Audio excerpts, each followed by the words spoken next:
Um vídeo de um influencer distribuindo o medicamento Tadalafila está circulando nas redes sociais. Mas o Conselho de Farmácia está fazendo um alerta de que isso, essa medicação representa um risco, essa distribuição assim, indiscriminada, um risco à saúde da população. A Maria Maciel está comigo ao vivo agora e vai trazer informações importantes. E eu vou trazer a Maria agora para que ela possa explicar para a gente, porque é o seguinte, Maria, uma ação perigosa de você, do nada, de repente, distribuindo medicamento como se aquilo fosse uma coisa, como se fosse um picolé ou qualquer outra coisa. Risco grande, distribuição de medicamento sem a prescrição médica, né, Maria?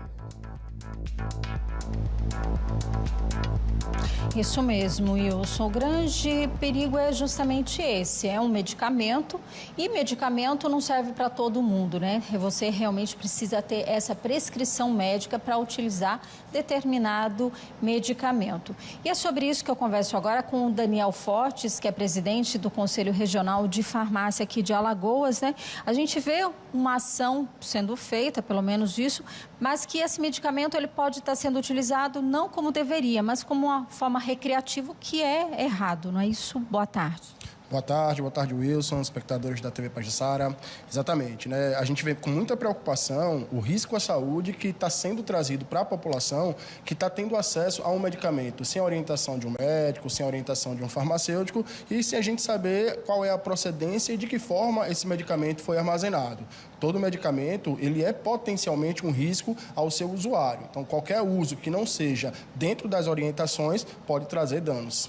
Esse medicamento, ele é indicado para que tipo? Para quê?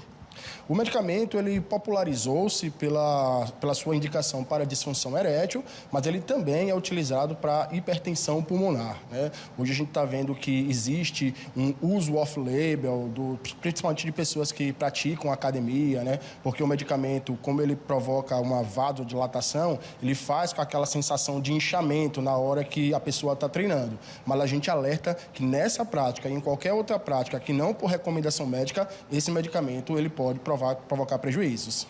E no dia a dia, como é que as pessoas têm acesso? É preciso uma receita para comprar esse medicamento?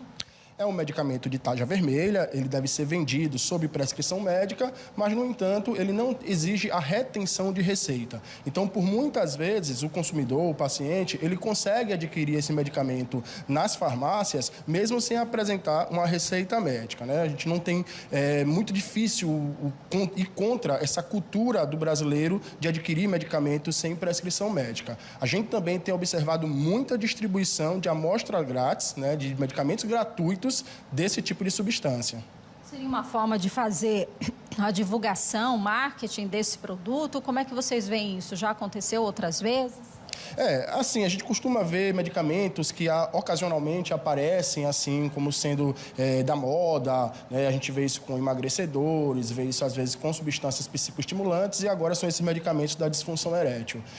Esse tipo de marketing de propaganda, ele é proibido no Brasil, tá? Não se pode ser feito esse tipo nem de distribuição, nem de divulgação dos produtos medicamentosos.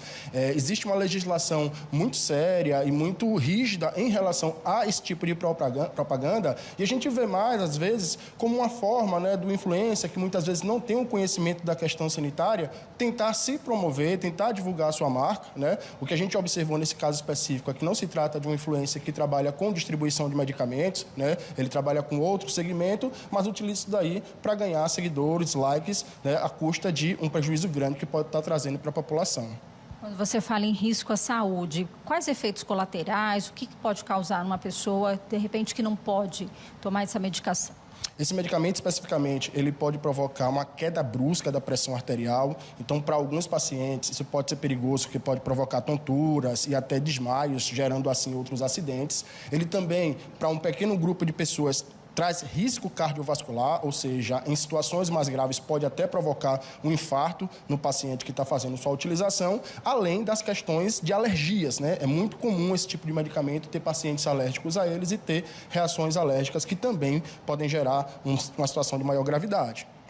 Obrigada, Daniel, pelos esclarecimentos. A gente teve aqui, olha, todas essas informações e são um alerta às pessoas, né? Que receberem, que quiserem, achou que é uma brincadeira, mas é importante, né, esse alerta, porque como qualquer medicamento tem riscos. Então, para ter fazer o uso, né, dessa medicação precisa sim de uma prescrição médica e todo cuidado é pouco. É com você aí no estúdio, Wilson. Muito bem, Maria, excelente essas informações do Daniel Forte sobre isso. Eu queria só fazer a última pergunta, porque nós estamos agora praticamente batendo a porta das prévias, já começaram desde do último final de semana, o carnaval também está próximo de começar, e essa distribuição, essa brincadeira, como se fosse uma diversão, né, com esse medicamento, né, enfim, que é vasodilatador. Eu quero saber, então, o que é que pode acontecer se ele for associado, por exemplo, à pessoa que utilizou álcool e vai tomar esse medicamento, ou toma esse medicamento achando que pode fazer o que ele quiser, que pode brincar naquela hora do vabeio, que pode também se sentir mais forte, mais animado para pular os blocos e brincar. A gente quer tentar entender isso, ô Maria, os riscos. Daniel, o Wilson está perguntando o seguinte, em relação, a gente está aqui nas prévias, né, já começam hoje, festas, carnaval, qual o risco desse medicamento ser associado à bebida alcoólica? A gente tem um risco muito grande relacionado também à queda da pressão arterial. Vale lembrar que uma pessoa que faz uso de bebidas alcoólicas, ela costuma aumentar a sua diurese, né? Ela acaba perdendo líquido no corpo e esse líquido é importante para a sustentação da pressão arterial.